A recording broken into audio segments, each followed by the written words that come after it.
শহীদ জিয়াউর রহমানের ৪৩তম শাহাদত বার্ষিকী উপলক্ষে কেন্দ্রীয় কর্মসূচির অংশ হিসেবে ফরিদপুরের সালতায় জনসাধারণের মাঝে বিএনপি খাবার পানি ও স্যালাইন বিতরণ করা হয়েছে। আজ সকাল থেকে দুপুর পর্যন্ত উপজেলার ৮টি ইউনিয়নের বিভিন্ন হাটবাজারে এই খাবার পানি ও স্যালাইন বিতরণ করা হয়।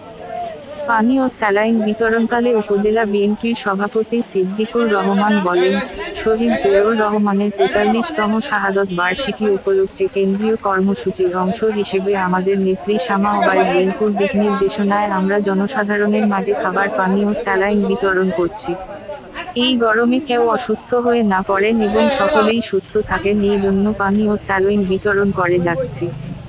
আমরা আগামী ১০ দিন এই কর্মসূচি বাস্তবায়নের লক্ষ্যে কাজ করব।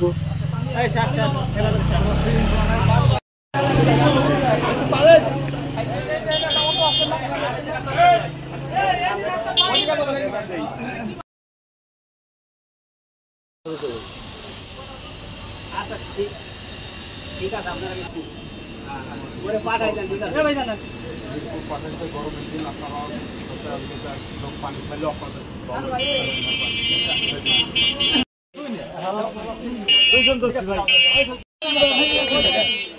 ৪০তম মৃত্যু বার্ষিকী চাবো তাকে মেরে ফেলা হয়েছিল, আপনারা জানেন।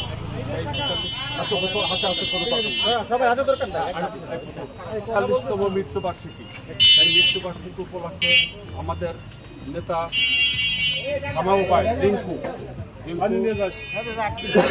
গরমের দিনে যারা ভ্যান চালক, রিক্সা চালক তাদেরকে এই স্যালাইনের পানি পাঠাচ্ছে, এটা আপনাদের মাঝে বিতরণ করার জন্য আমরা আসছি। আমরা এখানে যারা আসছি আমরা নেতা কর্মীরা, তাই জন্য লোকের বেশি লোকের সুবিধা আসে, তাই জন্য আপনারা ছবিগুলো বেশি লোকের ছবি বিধানের দিকে ছবি